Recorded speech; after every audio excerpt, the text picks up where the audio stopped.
আবারও কিন্তু long video নিয়ে চলে আসলাম। এর আগের ভিডিও তোমরা দেখেছো বসন্ত উৎসবে, সেটি ছিল কিন্তু প্রথম দিন। আমি কিন্তু বলেছিলাম দ্বিতীয় দিনেরটা তোমাদের দেখাবো। তো চলে গিয়েছিলাম দ্বিতীয় দিনের বসন্ত উৎসব। গিয়ে আমার বান্ধবীর সাথে দেখা হলো। দেখো, এই বান্ধবীর সাথে আমি একটু ফটো সেলফি তুললাম, অনেকদিন পর দেখা। তো আমার ছেলেকে একটু কোলে নিয়ে আদর করেছে, এটা ওর ছেলে।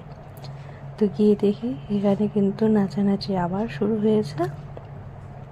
সেদিন ছিল কিন্তু চন্দ্রগ্রহণ, তাই প্রোগ্রামটি আগের থেকে শুরু হয়েছিল, যেহেতু পরে হয়তো লোকজন থাকবে না। আর সেদিন তো রং খেলারও কারণ ছিল।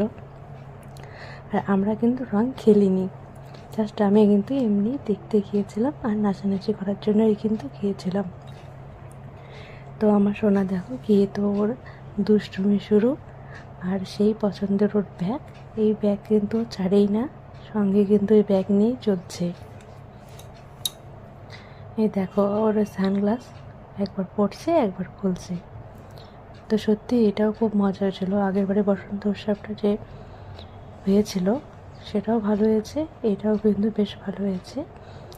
তো দেখো সবাই কিন্তু নাচানাচি করছিল। তো গান শুনে তো আর আমি থাকতেই পারলাম না, তো আমিও শুরু করে দিলাম নাচ। তো আমার ছেলে প্রথমে গিয়ে তো চুপচাপ ছিল, তারপরে কিন্তু ওর দুষ্টুমি শুরু। তো ওকে নিয়ে একটু নাচ করছিলাম, কিন্তু ও তো ঠিক মতো নাচ করছিলই না।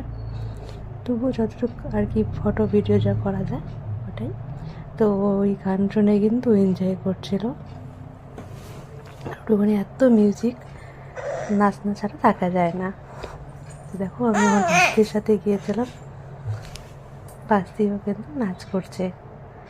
তো আমি তো পুরো বিন্দাসভাবে নাচ করছিলাম। এই ভিডিওতে কিন্তু আমি সেখানকার গান আর মিউজিকগুলো দিতে পারিনি, আবার যদি কপিরাইট হয় সেই ভয়ে কিন্তু আমি দিলাম না। তো সবাই তো জানোই হোলিতে যেসব গান হয় নাচের গান, সেসবই হচ্ছিল। আর মিউজিকটা দিলে তোমাদেরও ভালো লাগতো, কিন্তু কিছু করার নেই, জাস্ট আমি এমনি ভয়েস ভিডিও দিচ্ছি। দেখো তো আমাদের নাচ দেখেই বুঝতে পারছো যে কত আমরা এনজয় করেছি আর কত সুন্দর গান হচ্ছিল। আর সেখানে যে ডিজে হচ্ছিল, যে ডিজে বিশাল নামে কোনো একটা ছেলে আছে, হয়তো আমি ঠিক চিনি না, সে হয়তো ডিজে চলায়, তারই প্রোগ্রাম হচ্ছিল ডিজে বিশাল। যাই হোক, একটু নাচানাচি করার পরে কিন্তু আমি একটু বসে পড়েছি, গরমও লাগছিল। আর দেখো আমার সোনা একটু বসে বসে বিস্কুট খাচ্ছে। আর এদিকে বাড়িতেও যেতে হবে, যেহেতু 3:20 থেকে চন্দ্রগ্রহণ লাগবে। তো আমি